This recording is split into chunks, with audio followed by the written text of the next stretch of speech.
eso. Si alguien ha escuchado a alguien hablar esa frase o hablar de esa manera, me gustaría que lo chateara. Sí, yo, es una frase muy conocida, muy famosa. Y es que ese tipo de mentalidad al pasar los años ha crecido mucho. Es increíble cómo al pasar de los años la cantidad de personas creyentes dejan de congregarse en la iglesia. En la última década en los Estados Unidos, se ha decrecido la asistencia en un 70%. Imagínense esa locura, impresionante. Hace 10 años, 70% más asistía a las iglesias que lo que hay ahora. Y muchas personas, sobre todo en este tiempo de COVID, obviamente se amañaron en sus casas. Y ya es más difícil ahora para ellos venir a la iglesia, no necesariamente por el COVID, sino porque se acostumbraron a una nueva modalidad. Entonces me es más fácil a mí quedarme en casa y disfrutando del servicio. Pero yo quiero demarcar algunas razones por las cuales la gente hoy en día no asiste a la iglesia. Y esto es aquí en los Estados Unidos, donde estamos. Posiblemente se parece en algunos países, pero esta estadística que le voy a mencionar es aquí en los Estados Unidos. Y quiero mencionarle algunas razones. En primer lugar, el 40% de las personas que no vienen a la iglesia tienen esta excusa: tengo compromisos familiares los fines de semana. Sencillamente no puedo. El fin de semana es para mi familia. El 30% tiene que trabajar. Tengo que trabajar, por eso no asisto a la iglesia.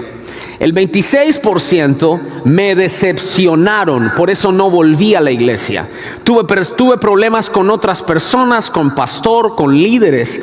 Luego el 25% no regresan por el mal testimonio que hay en líderes y pastores.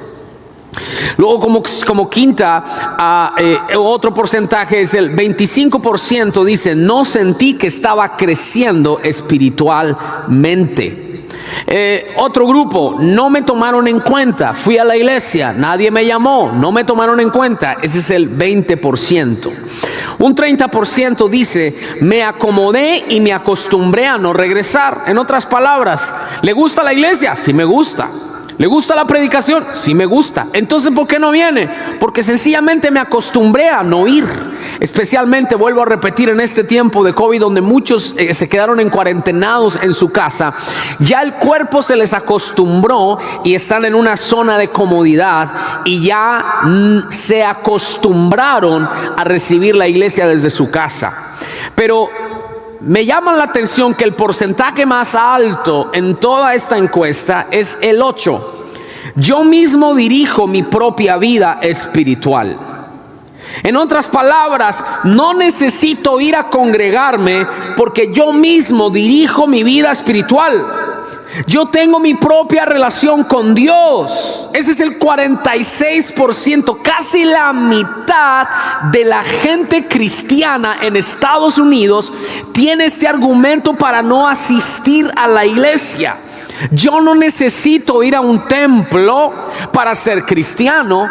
Yo no necesito ir a congregarme para tener una relación con Dios. Estamos hablando de un porcentaje alarmante de casi la mitad de personas. Es por eso que nace este título de esta enseñanza que se llama: yo no necesito ir a la iglesia para ser un buen cristiano. Porque cada vez más este idioma y esta mentalidad está creciendo y creciendo. Ahora, esta enseñanza no es para atacar a aquellos que piensan de esa manera. O sea, yo no estoy aquí para atacarte, ni para juzgarte, ni para regañarte, porque en parte puedo entenderte. Si tú que me estás viendo tienes esta mentalidad y dices: no, yo no voy a una iglesia porque yo tengo mi propia relación con Dios, es porque en algún momento asistías a la iglesia, en algún punto ibas a la iglesia, pero algo sucedió. Posiblemente sucedió que alguien te decepcionó, posiblemente te hirieron en la iglesia y ahora simplemente estás diciendo no necesito, pero eso es el resultado de situaciones que viviste. Entonces en parte yo te entiendo. Entonces mi intención con esta enseñanza no es atacarte, ni juzgarte, ni condenarte. De ninguna manera. Mi intención es enseñarte lo que dice la Escritura con respecto a la iglesia. Cuando hablo de la iglesia, no necesariamente solo me refiero al cuerpo de Cristo. Me refiero al templo. Me refiero al lugar de adoración, al lugar donde adoramos y donde nos reunimos para buscar la presencia del Señor. ¿Qué es lo que dice la Escritura? Porque te voy a ser honesto, aquí no se trata de lo que tú piensas, aquí no se trata de lo que yo pienso, aquí se trata de lo que la Escritura nos dice. Y si tú eres una persona que te consideras creyente, tienes que recordar que tienes una guía de vida, y es la Escritura, la palabra de Dios. Entonces vamos a ver lo que dice la palabra de Dios acerca del congregarnos. Para entender eso, tenemos que entender la importancia y el significado de la palabra congregación. Quiero que chatees esa palabra y los que están acá díganla fuerte. 1, 2, 3. Congregación. Otra vez, vamos a decirlo, congregación. Y quiero que lo chatees, congregación. La palabra congregación aparece por primera vez en la Escritura en Éxodo, capítulo 12, versículo 3. Donde el Señor le habla a Moisés y a todo Israel y usa esta palabra. Hablen a toda la congregación. Aquí está esta palabra. Hablen a toda la congregación de Israel diciendo que el 10 de este mes cada uno tome para sí un cordero, en cada casa paterna un cordero por familia.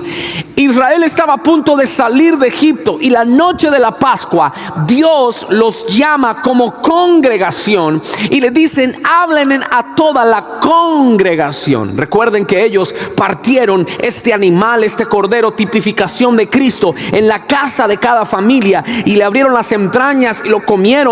Y esa fue la noche en que el ángel de la muerte pasó, pero la sangre del cordero cubrió cada familia y al siguiente día ya habían salido de Egipto por mano poderosa. Pero es la primera vez que se escucha la palabra congregación. Esta palabra congregación se menciona 140 veces en el Antiguo Testamento. 140 veces. Y en la palabra hebreo, la palabra congregación es la palabra edá. Edá. Y esa palabra edá significa asamblea. Eso es lo que significa congregación. En el Antiguo Testamento la palabra congregación es en hebreo edá, que significa asamblea, reunión de personas.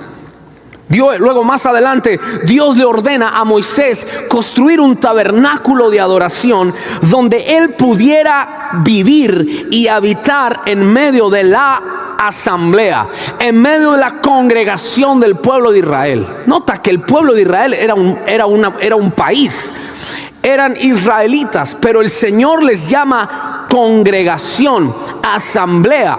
Luego cuando salen de Egipto y están peregrinando por el desierto, Dios dice, oiga, yo quiero vivir en medio de ellos. Mi gloria, quiero vivir, que mi gloria esté en medio de ellos. Y Dios le dice a Moisés en Éxodo capítulo 25 que me haga un santuario y yo habitaré en medio de ellos. Me encanta este texto. Es Éxodo 25, 8. Hágame en un santuario y yo habitaré en medio de ¿quién? Diga, la congregación. Dígalo otra vez, o chatielo, la congregación. Es decir, el deseo de Dios fue vivir en medio de la congregación del pueblo de Israel. Y el tabernáculo no solamente era la gloria de Dios, escúchame, el tabernáculo es la representación y la tipificación de Cristo en medio de la humanidad. Cuando tú analizas y estudias el tabernáculo, cada parte del tabernáculo te llevará a Cristo. Cristo es representado en el lavacro, Cristo es representado en el pan, Cristo es representado en las tablas de la ley, Cristo es representado en el maná.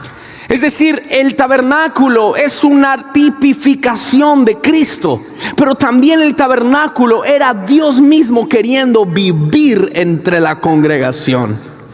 Más adelante pasan los años, muere Moisés y se levanta un hombre apasionado por la casa de Dios, su nombre es David.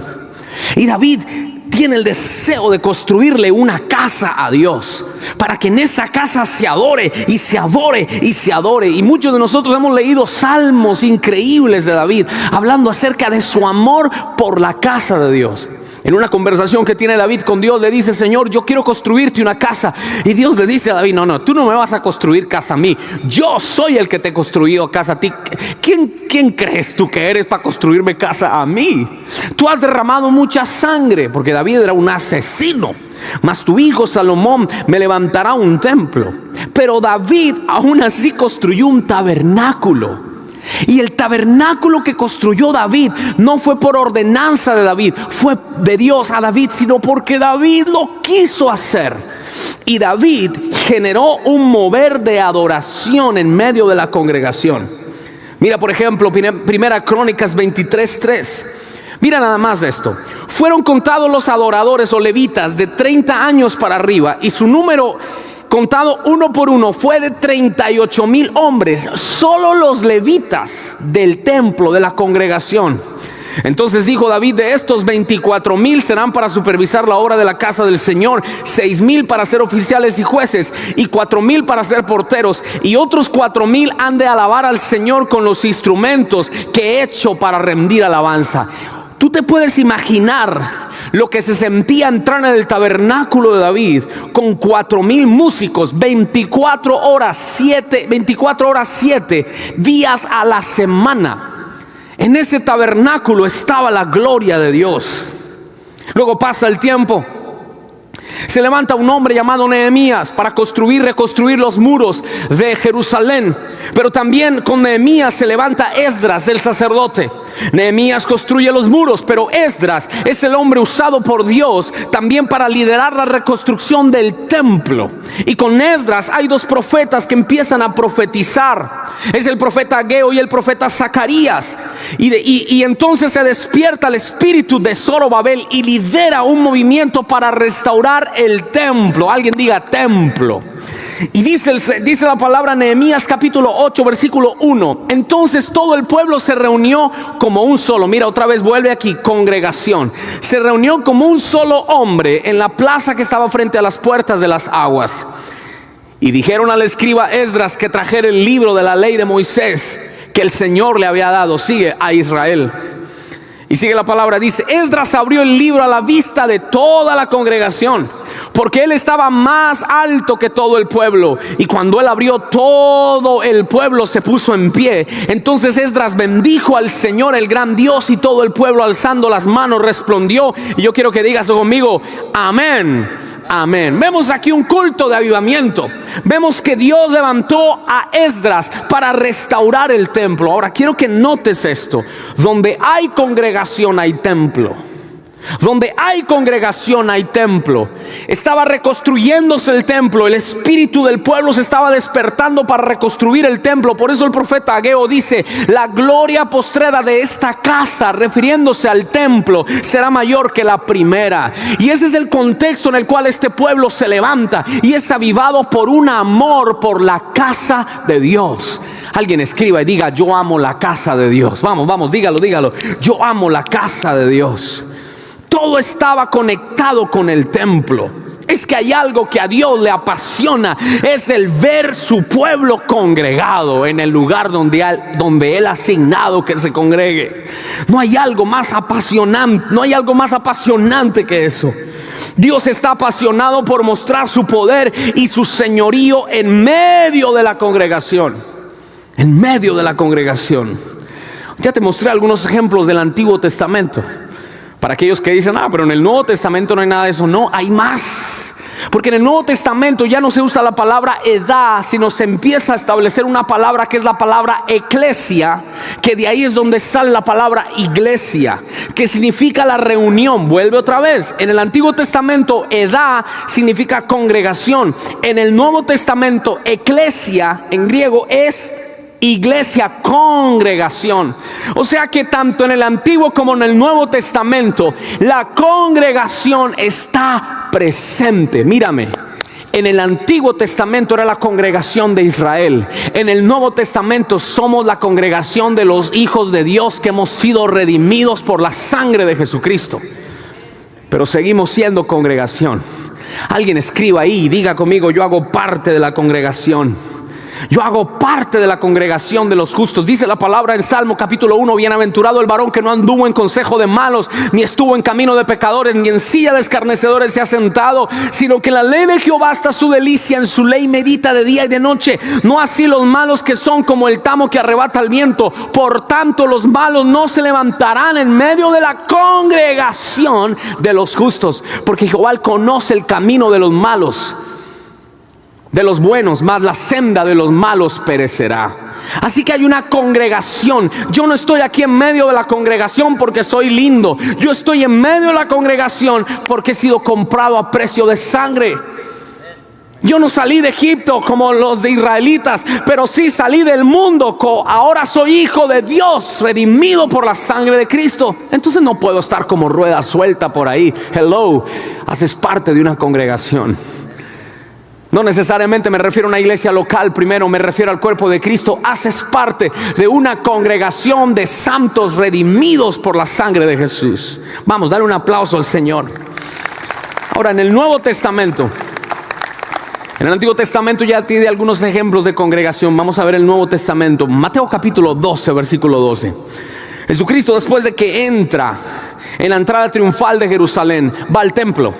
Y dice la palabra en Mateo 12:13, que Jesucristo entró en el templo y echó de allí a todos los que compraban y vendían, y volcó las mesas de los que cambiaban dinero. ¿Por qué? Porque el templo en esa época se volvió un negocio. Recuerda que la gente llevaba animales para sacrificar. En esa época no era como ahora, que no es necesario traer animales. Yo me imagino si ahora trajéramos animales, la mano de, tras de las bestias que ya llegan, imagínense más bestias. El bramido de los animales está. Entonces los mercaderes hicieron su negocio. Lleve aquí los palominos, lleve el animal para el sacrificio, lleve el becerro para el sacrificio, y se volvió todo negocio. Cuando Jesucristo viene y mira, entra al templo y se da cuenta de esto, volcó las mesas de los cambistas, de los que vendían palomas, y luego dice: escrito está: mi casa, y habla del templo, será casa llamada de oración, pero ustedes la convirtieron en cuevas de ladrones. Jesucristo le da importancia al templo, porque lo que vale uno lo limpia. Jesucristo no dejó el templo ahí descuidado. Él entró a limpiarlo porque para Él era importante. Quiero decirte algo: para Dios esta casa es importante. ¿Me escuchaste? Para Dios esta casa es importante. Y yo quiero decirle algo: muchos de nosotros pordebajeamos y subestimamos el valor de la casa de Dios. Sí, la iglesia no son las columnas, la iglesia no es este edificio, la iglesia somos nosotros, pero la iglesia se congrega en el templo. Hello. La iglesia está conectada con el templo. No podemos destruir, desvirtuar, despreciar el templo y levantar la congregación, porque el templo es el lugar donde la congregación se reúne. Claro, la gente es más importante que un edificio, obviamente que sí, pero este no es un edificio cualquiera. Aquí donde estoy parado, 14505 Gulf Freeway, Houston, Texas 77034. Si quiere venir, Sundays 2 p.m. Este lugar ha sido consagrado para adorar a Dios. Por eso para Jesús el templo fue valioso y es valioso. Pero después la iglesia primitiva, dice Hechos capítulo 5:42, Hechos 5:42, la iglesia primitiva, la iglesia, primera iglesia, dice: y todos los días en el templo y en la casa no cesaban de enseñar y predicar a Jesús. Yo veo aquí una iglesia que no solamente se movía en las casas, sino que se movía en el templo. Esa era la primera iglesia. Los apóstoles predicaban en la iglesia, en el templo. Por ejemplo, Juan capítulo 3 nos narra el gran milagro del cojo del templo de la Hermosa. Venía Pedro y Juan a la hora de la oración y subían al templo. Aquí vemos los siervos de Dios subiendo al templo. Alguien diga templo. Ellos iban subiendo y había un cojo en la puerta de la hermosa, lisiado toda su vida. Y Pedro lo miró a los ojos y le dijo: no tengo plata ni oro. Por eso algunos hermanos que no saben leer bien dicen que el apóstol Pedro no oraba porque le dijo: no tengo plata ni oro. Pero no se refería, chiste malo, es un chiste muy malo, tranquilos. El todo es que le dice: no tengo plata ni oro, pero en el nombre de Jesús levántate, de lo que tengo te doy. Y fue en el templo que ocurrió este milagro tan tremendo. ¿Por qué Dios le da tanta importancia al templo, chicos? Porque el templo es donde la congregación de Dios se reúne. Ahora quiero definir algunas cosas de lo que es el templo. Y si quieres anotar, anota. ¿Qué es el templo? En primer lugar, es un lugar de adoración a Dios. El templo es un lugar de adoración a Dios. Dilo, el templo es un lugar de adoración a Dios. Alguno me puede decir: pero es que yo no necesito ir al templo para adorar. Y en parte tiene razón, porque Jesucristo en Juan capítulo 4 estaba hablando con la mujer samaritana frente al pozo de Jacob. Y ella le dice: es que aquí es donde nuestros padres dijeron que adoráramos. Y en el versículo 21 Jesús le dice: créeme, mujer, que la hora viene que cuando ni en este monte ni en Jerusalén adorarán al Padre. Es lo que Jesús le dice. Ni en Jerusalén adorarán al Padre, pero la hora viene y ahora es cuando los verdaderos adoradores adorarán al Padre en espíritu y en verdad, porque también el Padre busca tales adoradores. Ahora escucha. Es verdad, yo puedo adorar en mi casa. Yo soy un adorador en espíritu y en verdad. Yo pregunto, ¿puedo adorar a Dios en mi carro? ¿Puedo adorar a Dios en mi negocio? ¿Puedo adorar a Dios en la calle? ¿Puedo adorar a Dios los que viven en Bogotá en el Transmilenio? ¿Puedo adorar a Dios mientras estoy esperando, haciendo una fila en un banco? Claro que sí. Pero aún así, la iglesia es el lugar de los santos cuando se reúnen a adorar a Dios.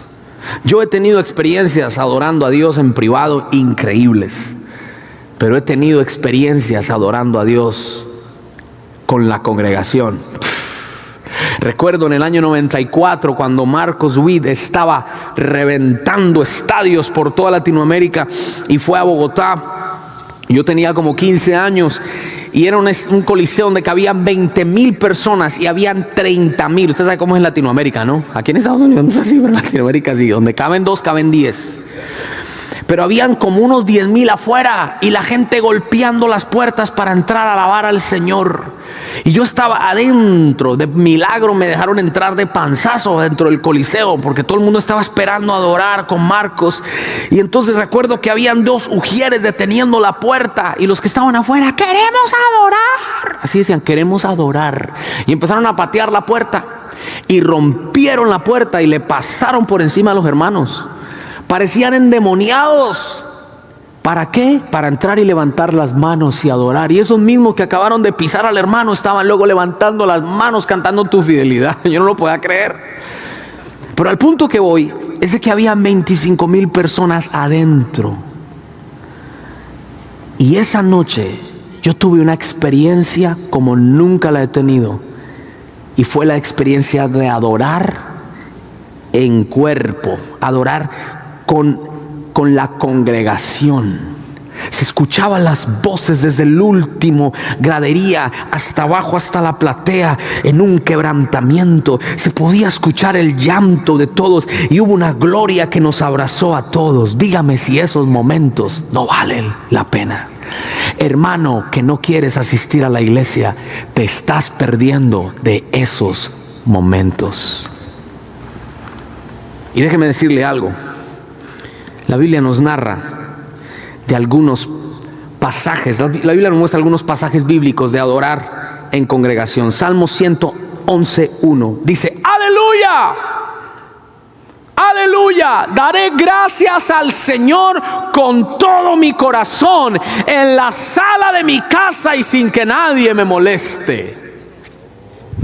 En la reunión, eclesia, edad, congregación, y en la congregación de los rectos, adoración en el templo. Wow. Hebreos 2:12 dice: anunciaré a mis hermanos tu nombre, y en medio de la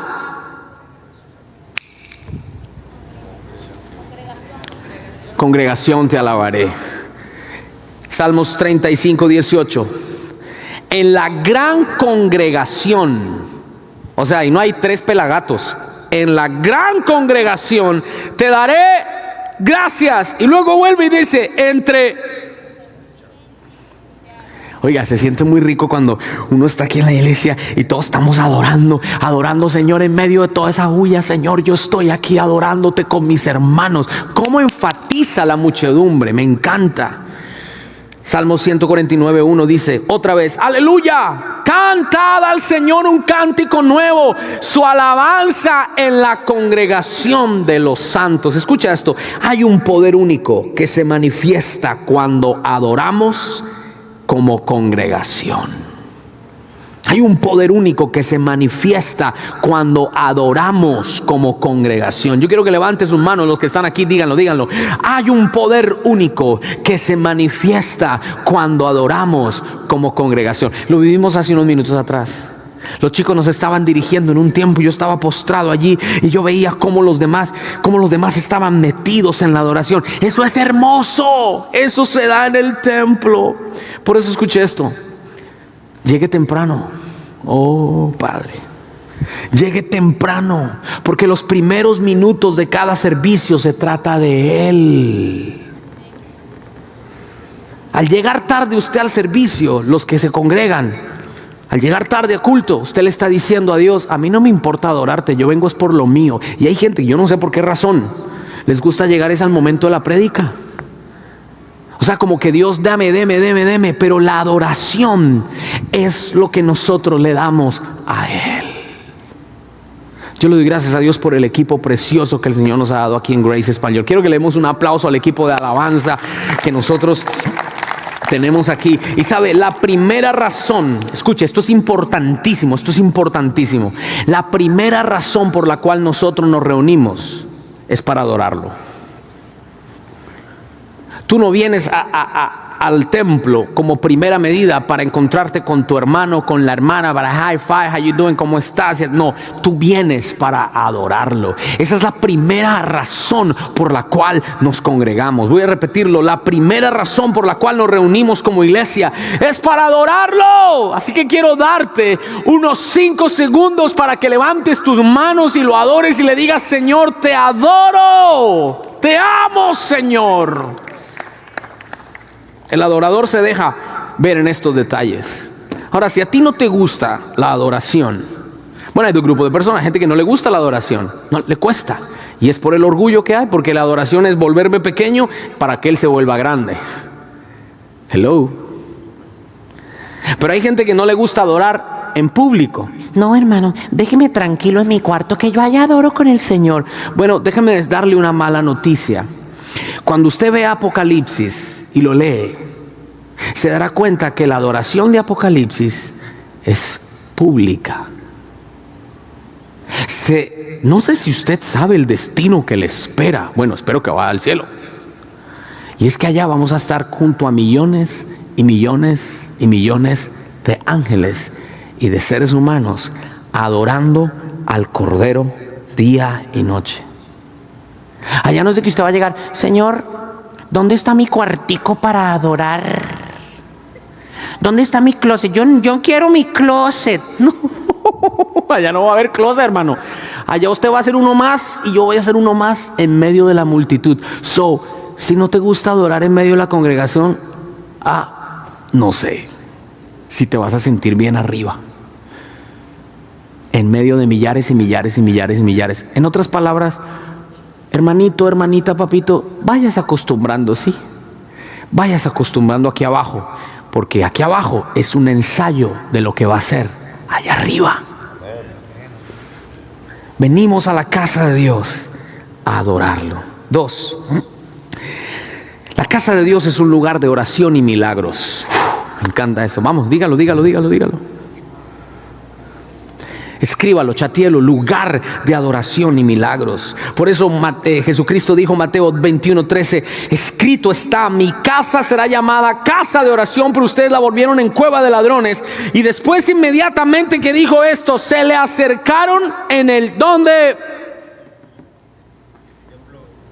Ciegos, cojos y los sanó. Diga conmigo, la casa de Dios es un lugar de oración y de milagros. Cuando el viejito Zacarías, papá de Juan el Bautista, recibió la visitación del ángel en el lugar santísimo, estaba afuera la multitud, afuera del templo, en las puertas del templo, orando. Cuando Ana estaba destruida, destrozada por Penina y no podía tener hijos y era estéril, llegó al templo y oró con amargura en el templo. Fue en el templo donde Samuel escuchó la voz de Dios que le dijo: Samuel, Samuel. Fue al lado del altar donde ahí ese niño de 12 años tuvo un encuentro poderoso con Dios. Que nadie me venga a decir que solo en la casa se mueve Dios, porque es en el templo donde Dios se manifiesta también y hace milagros portentosos. Aquí en Grace, cada semana estamos viendo milagros, estamos orando, estamos buscando el rostro del Señor. Los sábados a las 6 de la mañana hay una sinergia espiritual cuando nos reunimos a orar. Ahí no hay alguien más importante que el otro. Ahí todos estamos buscando la presencia de Dios. Y Padre, yo oro para que las próximas semanas la unción de oración crezca, la unción de milagros crezca. Es por eso que de hoy en 8 días vamos a hacer un servicio de oración, de milagros, de sanidad, de liberación. Creemos que en la casa de Dios se tienen que ver los milagros. Milagros.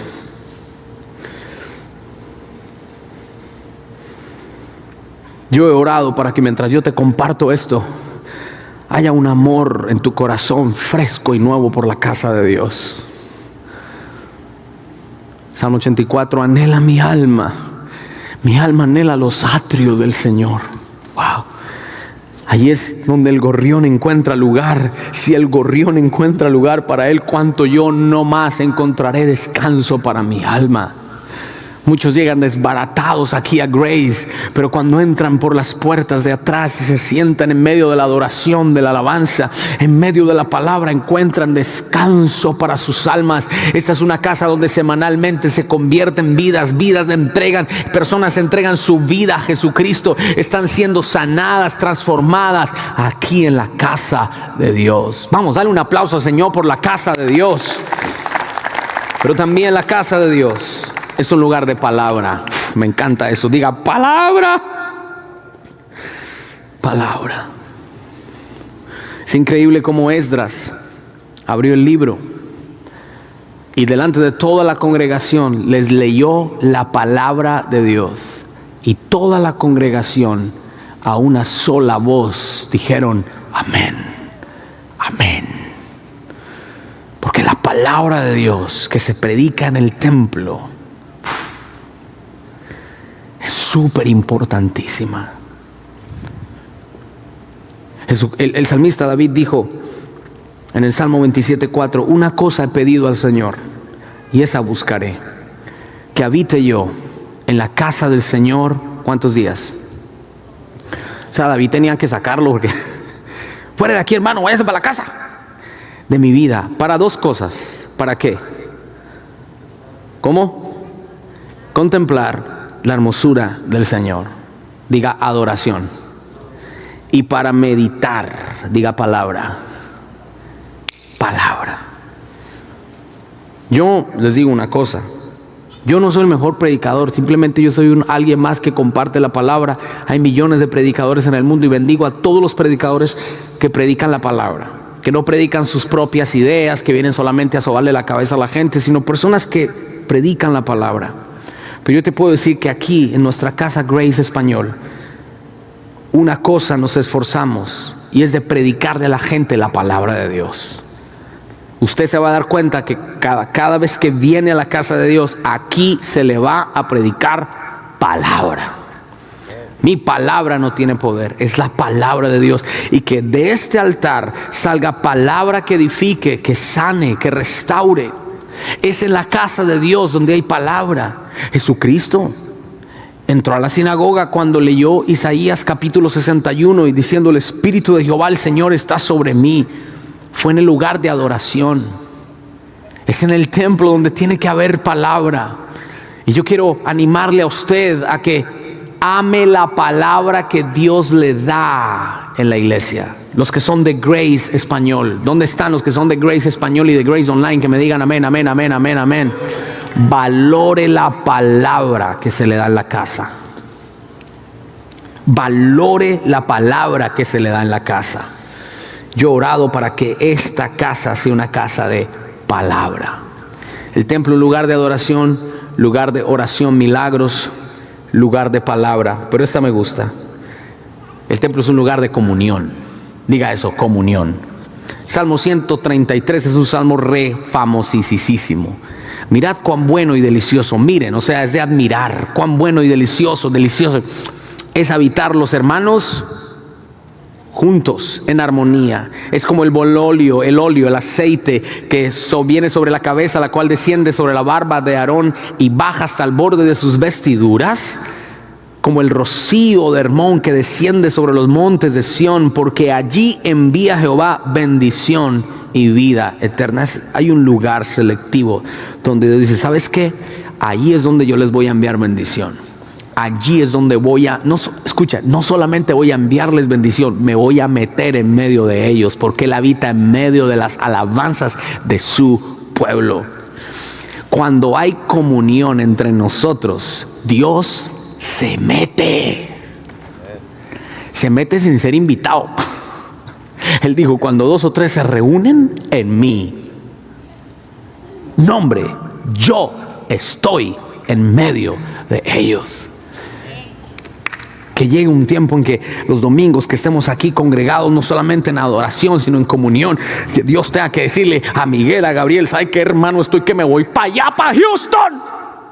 Es una bendición saber que cuando hay comunión, Dios se desborda en bendición.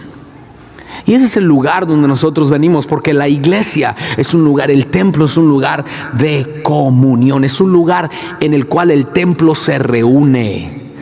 Perdón, la iglesia se reúne. Quiero terminar con esto. Tú no eres una rueda suelta, no, señor.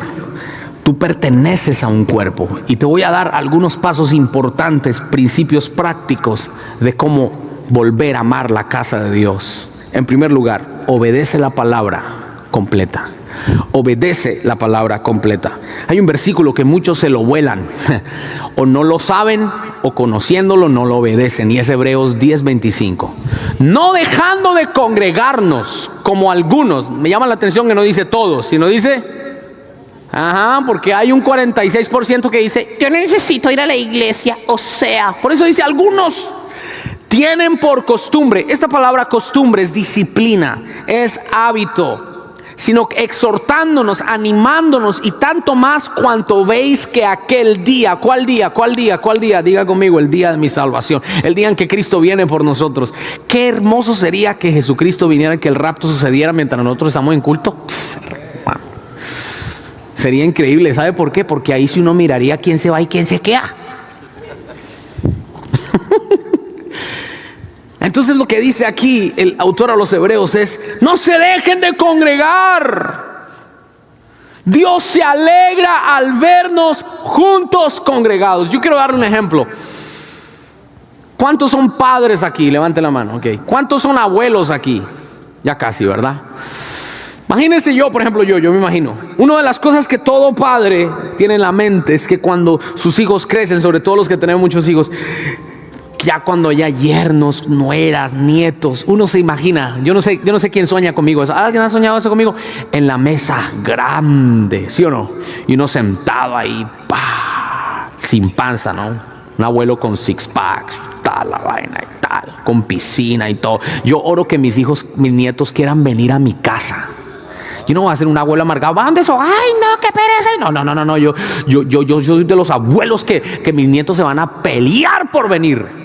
Y cuando lleguen a mi casa me voy a meter la mano al bolsillo y voy a dar $100 a cada uno. Tome papá, que soy yo un berraco hermano. Y darles banquetes y que puedan disfrutar con su abuelo. Yo sueño con eso. Pero piensen esto. Imagínense que yo cito a todos mis hijos con sus familias para celebrar Navidad o una fecha especial. Y ellos me dicen, no, yo no necesito ir contigo, yo me quedo aparte. Pero no vas a venir a compartir con tu hermano y con tu sobrino y con tu cuñada y con tu papá y con tus primos. No. ¿Tú crees que yo como padre me alegraría? No. Eso entristecería mi corazón. Porque lo que yo quiero como padre es ver a mi familia unida. Si tú dices, claro, David, a mí también me dolería, entonces ¿por qué haces doler el corazón de tu papá cuando él te quiere ver reunido con todos tus hermanos? ¿No has pensado en eso? ¿No has pensado lo que el corazón de tu padre siente cuando tú te quedas viendo Netflix? Cuando te quedas sentadote en la silla de tu sala. ¿No has pensado lo que siente tu padre cuando te quedas asando un par de carne asada, pero no le enseñas a tus hijos que la iglesia es primero? Le estás diciendo a tu padre, la mesa con mis hermanos no me importa. Y así como en esa casa habrá una silla vacía de un hijo que no quiso volver, aquí en la iglesia hay una silla vacía de un hijo que no ha querido volver. Obedece. ¿Por qué la gente se enferma? ¿Sabe que una de las cosas que nosotros vemos en las escrituras es que podemos encontrar que las escrituras tienen respuestas? Las escrituras tienen respuestas. En la escritura, en la palabra del Señor, encontramos respuestas. Y si hay algo que en este tiempo de crisis que ya llevamos desde marzo, llevamos 10 meses, vamos para 11 meses con esta pandemia global, hemos visto como muchas personas este COVID les ha pegado tan pero tan fuerte que ha sacudido su salud, y personas que pensábamos que no iban a tener nada les pegó muy duro. Y algo que me he puesto a orar y desde que empezó toda esta pandemia, todas las semanas, literal, todas las semanas en nuestros chats del equipo de oración, en nuestros chats de liderazgo, la gente diciéndonos, por favor, oren por fulano, oren por sutano, oren. Y hemos estado orando desde marzo y hemos visto milagros de parte del Señor, sanando muchas personas. Pero también hemos visto cómo otras personas han partido con el Señor. Y pensando en esto, yo medité sobre esto y, Señor, ¿por qué la gente se enferma tanto? ¿Qué dice la Escritura acerca de las enfermedades? Y en días anteriores tuve el privilegio de estar en Colombia con mi suegro, el pastor Eduardo Cañas, y le escuché una palabra, una enseñanza acerca de las causas de las enfermedades. Entonces quiero darle crédito al que merece crédito. Yo le pedí a mi suegro y le dije, suegro, ¿puedes por favor pasarme las notas de tu mensaje y que yo pueda también obviamente ajustarlas para poder compartirla con mi iglesia allá en Houston y la iglesia online? Y claro, él con mucho gusto me la pasó.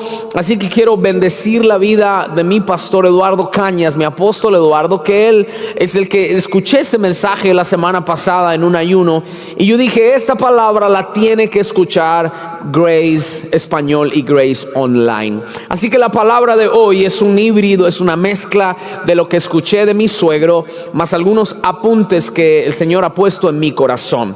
Y se llama ¿por qué se enferma la gente? ¿Alguien puede hacer esa pregunta? Los que están aquí, los que están chateando, que puedan hacer esa pregunta. ¿Por qué se enferma la gente? Hoy no me va a tomar todo, no voy a tener todo el tiempo para completar todo lo que quiero compartirles, pero como les dije, va a ser partido en dos partes. Hoy una, y de hoy en 8 días continuamos o se terminará el tema. La primera causa que encuentro en la Biblia está en Deuteronomio capítulo 28, versículo 15. Vamos a Deuteronomio capítulo 28, versículo 15. Dice el Señor Jehová, este es nuestro Dios hablando, no solamente al pueblo de Israel, pero también hablándonos a nosotros. Pero si te niegas, voy a leer la Nueva Traducción Viviente. Si te niegas a escuchar al Señor tu Dios y no obedeces los mandatos y los decretos que te entrego hoy, caerán a ti o sobre ti las siguientes maldiciones. Y en el versículo 21 en adelante, vamos a saltarnos al versículo 21, dice: el Señor te afligirá con enfermedades para hasta acabar contigo en la tierra donde estás a punto de entrar y que vas a poseer. El Señor te castigará con enfermedades degenerativas, con fiebre e inflamaciones, con calor abrasador, con sequías, pestes en los cultivos. Esas calamidades te perseguirán hasta la muerte. ¡Qué fuerte esto! ¡Qué terrible esto! Es una palabra que Dios le da al pueblo de Israel. Y recuerden que Deuteronomio 28 tiene dos partes: las consecuencias de la obediencia y las consecuencias de la desobediencia. Cuando vemos las consecuencias de la obediencia, son increíbles. Todo el mundo las quiere recibir, pero tiene una premisa, porque toda promesa de Dios tiene una premisa, es decir, tiene una demanda. Acontecerá que si oyeres atentamente la voz de Jehová tu Dios para hacer lo que tu Dios te dice, lo que está escrito en su palabra, vendrán sobre ti todas estas bendiciones y te alcanzarán. Buenísimo. Pero luego dice: pero acontecerá que si no escuchas la palabra de Dios y te haces el necio y el sordo y no la obedeces, acontecerá que vendrán sobre ti todas estas maldiciones. Y empieza a decir: maldito en el campo, maldito en la ciudad, maldito el fruto de tu vientre. Y luego desde el versículo 21 empieza a decir las enfermedades que van a venir producidas por el pecado. Y viendo algunos pecados en las Escrituras, encontramos, por ejemplo, que hay enfermedades que se transmiten por el pecado sexual. El pecado sexual es una de las causas más comunes en las cuales se degenera una generación. Vemos, por ejemplo, los incestos. Hay muchos casos de personas que se han casado entre primos, entre hermanos, que los niños nacen con deformidades en su cuerpo. Y eso se ha reproducido por generaciones. Son las consecuencias del pecado sexual. También el homosexualismo, el lesbianismo, la cantidad de SIDA y la cantidad de enfermedades venéreas que se transmiten por el pecado y la degeneración sexual. Note esto: cuando las personas practican la fornicación, hay una mujer que se acuesta con un hombre, pero ese hombre se acostó con otra mujer, pero esa mujer se acostó con otro hombre, pero este hombre se acostó con otra mujer, esta mujer se acostó con otro hombre, este hombre se acostó con otra mujer. Y entonces cuando se comete este pecado sexual, esta persona que se acuesta con inmediatamente está trayendo todo lo que esta le llevó, y y empieza a usar una degeneración en el cuerpo. Así que las ataduras sexuales y los pecados sexuales son una puerta abismal para las enfermedades. Pero también pecados como el alcoholismo. Si usted mira las enfermedades que produce el alcoholismo, es terrible. Cirrosis, daña el estómago, úlceras, gastritis.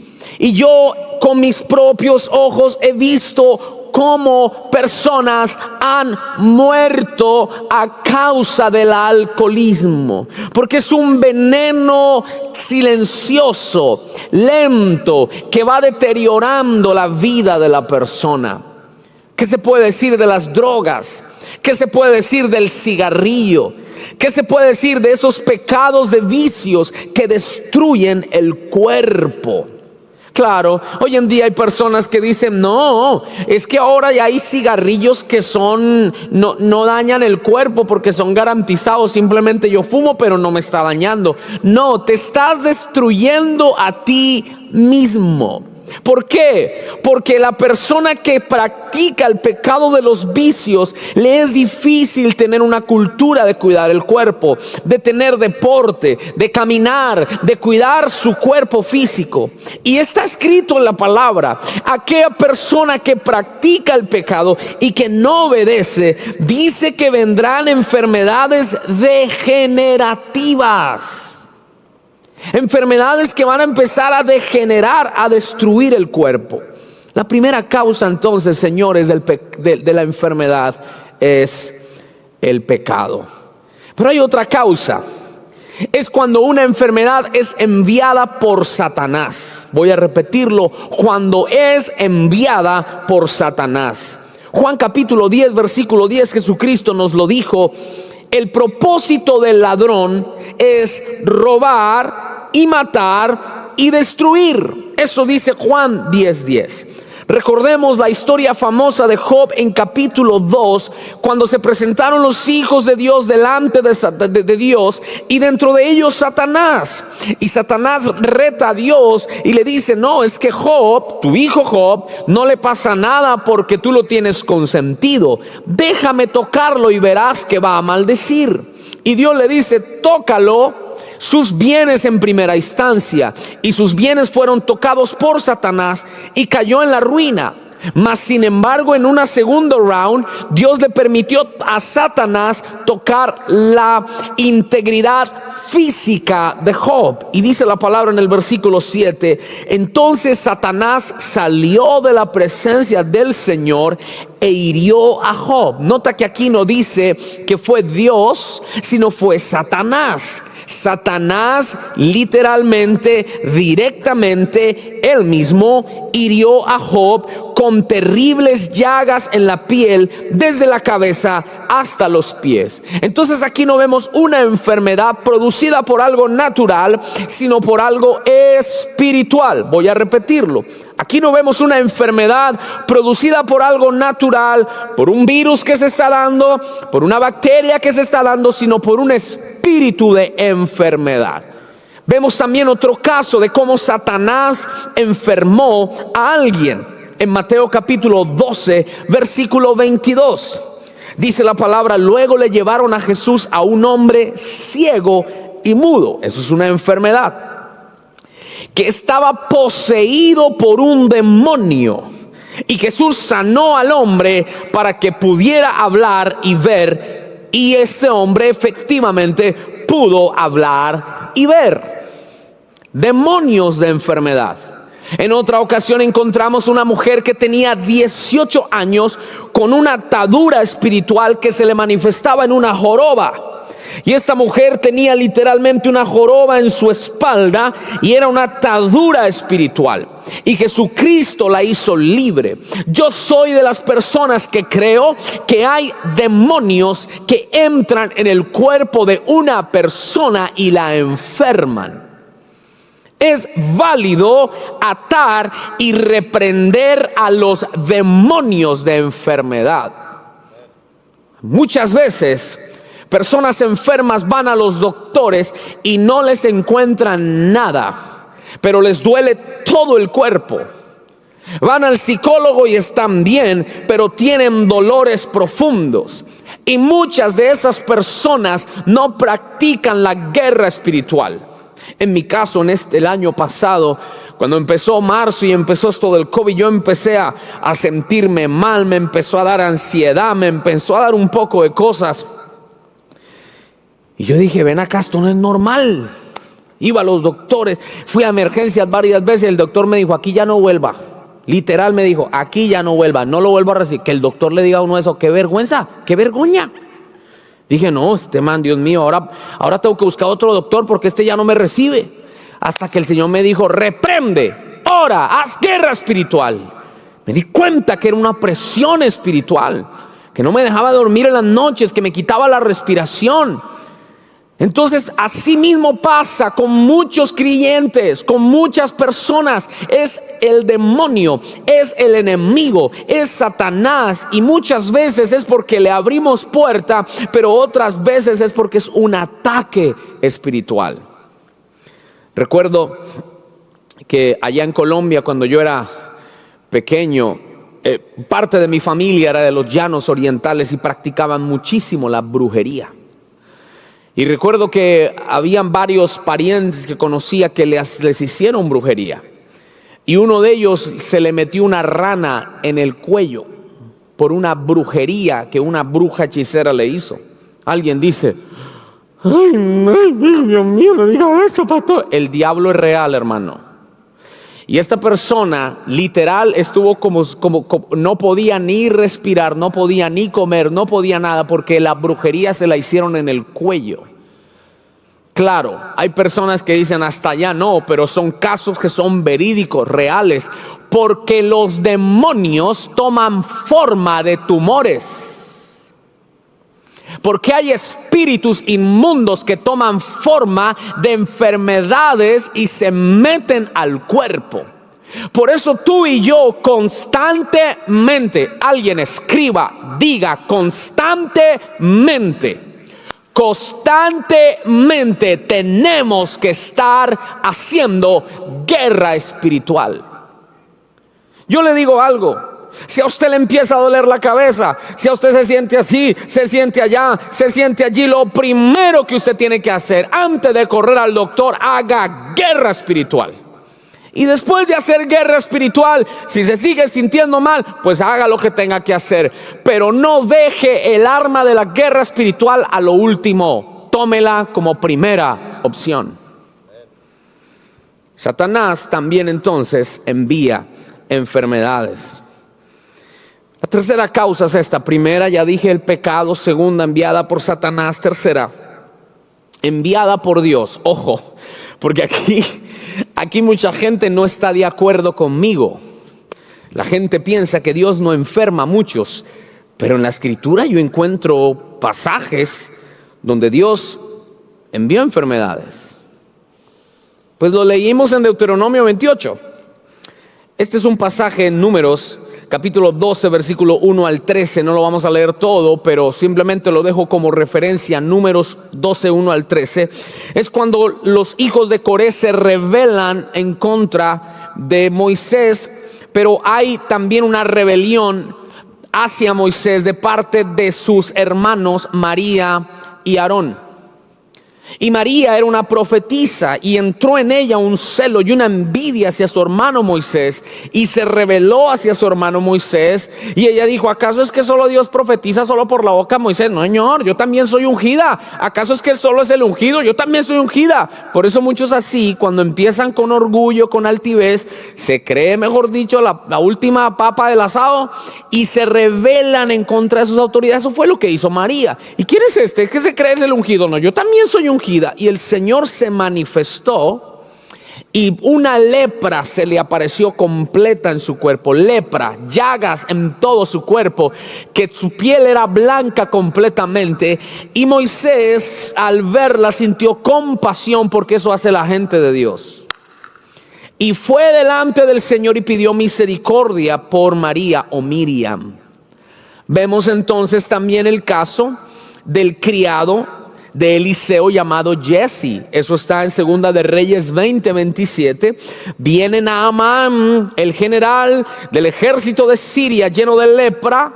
Eliseo ni siquiera lo mira, sino que manda a Jesse para que Jesse le dé instrucciones dadas por el profeta. Y el profeta le dice: mira, esto es fácil, ve al río Jordán, sumérgete 7 veces y serás sano. Entonces el general sirio dijo: oh, y en Siria hay ríos mucho más limpios que esa porquería, yo a esa ya no me voy a meter. Pero viene uno de los criados del general y le dice: ven acá, tú estás leproso, échese allá, métase allá, pues ya está leproso, nada va a perder. Le hace caso, se mete al río 7 veces. Cuando se sumerge la 7ª vez, su piel queda limpia como la de un bebé.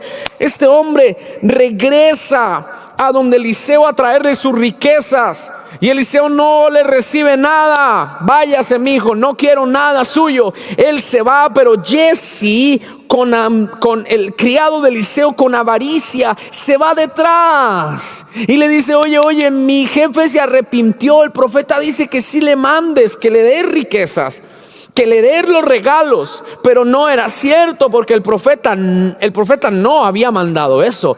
Mas por la avaricia de Giezi sucedió que vino juicio de Dios sobre ese muchacho y quedó también leproso. La lepra que tenía Naamán se le pasó a ese muchacho. Ahora, usted dice: Pastor David, eso es Antiguo Testamento, no el Nuevo Testamento. Espere, tontito. Mire lo que dice 2 Corintios 12:7. Aun cuando he recibido de Dios revelaciones tan maravillosas, esto está hablando Pablo aquí, así que para impedir que me volviera orgulloso, ojo, para impedir que me volviera orgulloso. Aquí no está hablando Ricky Martin. Aquí está hablando el apóstol Pablo, el hombre que escribió la mayor parte del Antiguo Testamento, el hombre usado por Dios para la predicación a nosotros los gentiles. Dice: así que para impedir que me volviera orgulloso, se me dio una espina en mi carne, un mensajero de Satanás para atormentarme. Wow. E impedir, y vuelve a decir otra vez, que me volviera orgulloso. Pablo, Dios conocía a Pablo. El carácter de Pablo no era fácil. Había sido transformado por Dios, pero Dios permitió ese mensajero que él le llama en la versión, en la Reina Valera le llama el aguijón de la carne. Es como un punzazo, como un puñal que te atraviesa y te sigue atravesando. Entonces Dios permitió ese aguijón para tratar con Pablo y no permitir que él se enorgulleciera. Y nota esto: Pablo le oró 3 veces a Dios acerca de esa enfermedad. Era una enfermedad, pero Dios le respondió y le dijo: bástate mi gracia, porque mi poder se perfecciona en tu debilidad. Qué tremendo esto. Entonces, encontramos también que no solamente la enfermedad se da como juicio, pero también es porque Dios está tratando con sus hijos. Qué tremendo esto, ¿ah? Otra causa de las enfermedades, anota: por tomar la cena del Señor en pecado. Wow. Mira, cuando empecé a estudiar esto, uno dice: hola, con razón la gente es enferma. Con razón tanta enfermedad. Y mire lo que dice 1 Corintios 11:27. Esto es Nuevo Testamento para los que dicen: no les pasa nada, eso fue el Antiguo Testamento. No, escucha: por lo tanto, cualquiera que coma este pan y beba de esta copa del Señor en forma indigna o sucio o viviendo en pecado, es culpable de pecar contra el cuerpo y la sangre del Señor. Por esta razón, cada uno debería examinarse a sí mismo antes de comer el pan y beber la copa. Mira lo que sigue diciendo: pues si alguno come el pan y bebe de la copa sin honrar el cuerpo de Cristo, come y bebe el juicio de Dios sobre sí. Mira lo que dice, póngale cuidado. Esta es la razón por la que muchos de ustedes son débiles, están enfermos e incluso algunos han muerto. Wow. Uno pone a pensar, dice: ¿cómo se puede morir alguien por participar de la cena del Señor en pecado? Lo dice la Escritura. Por esta razón muchos están enfermos y muchos han muerto. Wow. Yo no sé si alguien sabía eso. Pero también hay otra razón por la cual la gente se enferma. Anote, es para Dios glorificarse. Dale un aplauso virtual al Señor ahí, aquí. Para Dios glorificarse. En Juan capítulo 9, versículo 3, se encuentran con un muchacho ciego de nacimiento, no podía ver. Desde que nació ya era un adulto y estaba ciego. Y todo el mundo empezó a decir: está ciego porque pecaron sus padres, porque pecaron sus abuelos, porque pecó él. Pero Jesucristo viene y dice: no fue por sus pecados, ni tampoco por los de su padre, contestó Jesús. Nació ciego para que todos vieran el poder de Dios.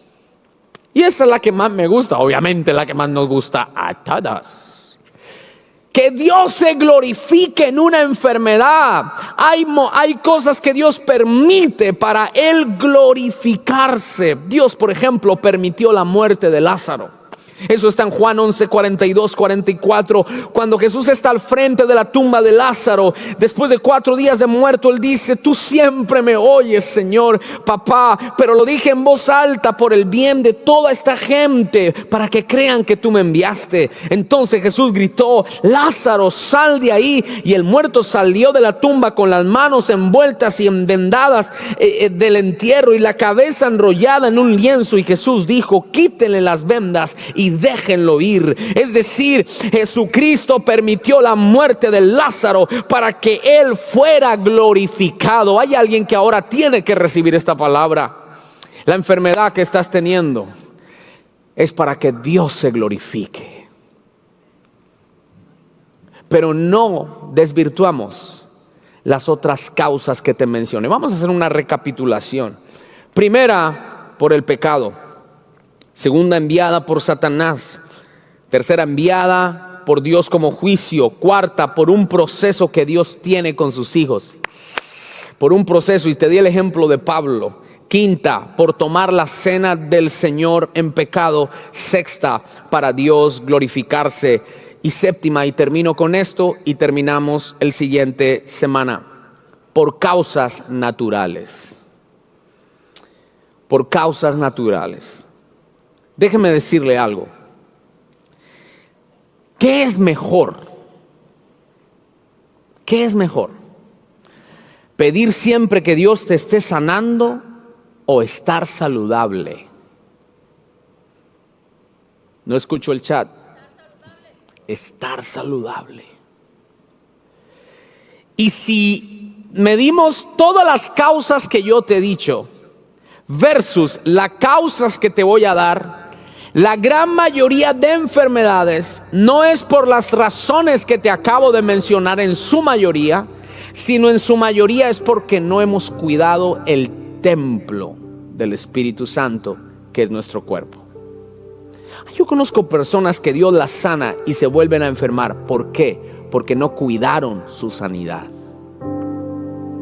Dios sanó a alguien de diabetes, pero a la semana está comiendo chicharrón con salsa en puerco ahí. Duro, todo lo que viene. Dios te sanó del colesterol, pero andas comiendo taco viene y taco va. No caminas, no haces ejercicio y no cuidamos el templo del Espíritu Santo. Por ejemplo, algunas causas. No hay una sana alimentación. No hay.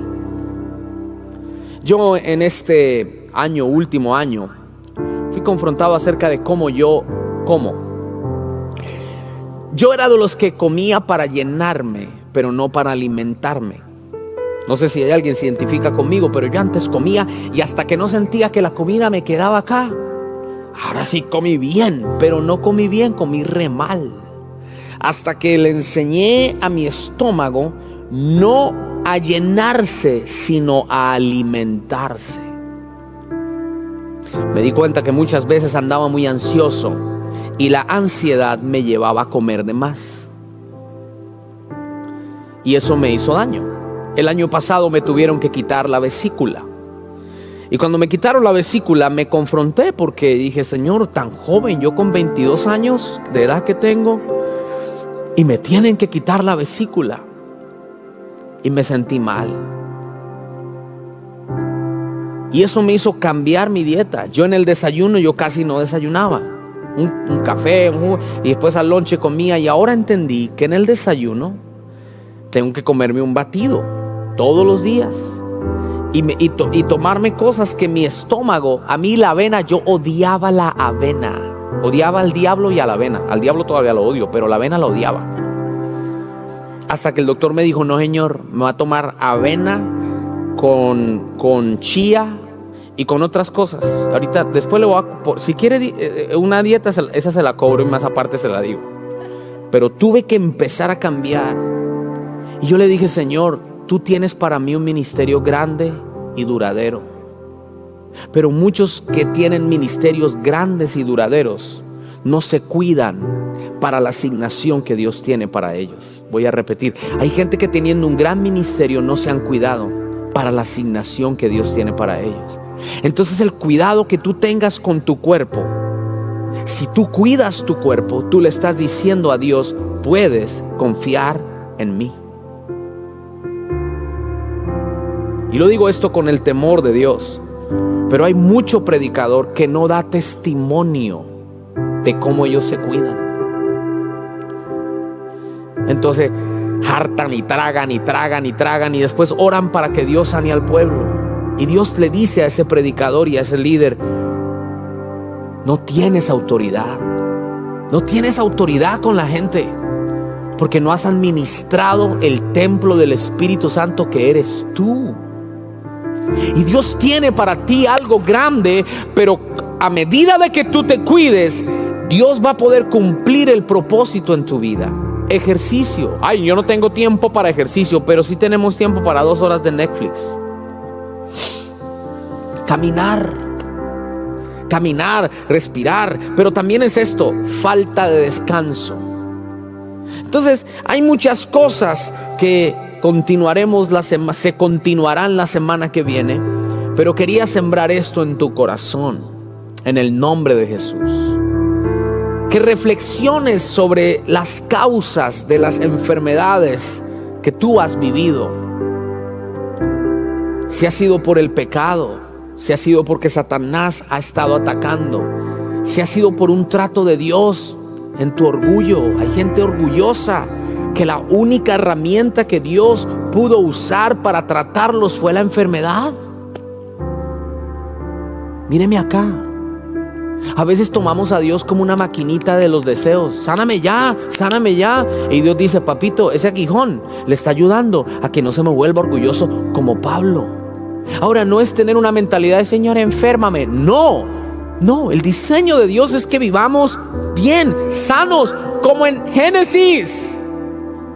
Pero hay que discernir las causas de esa enfermedad.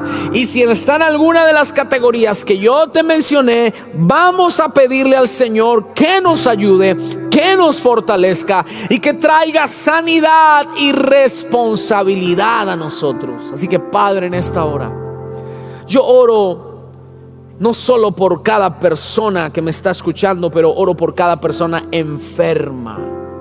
Por cada persona, Señor, que está ahora atravesando una enfermedad difícil en su cuerpo.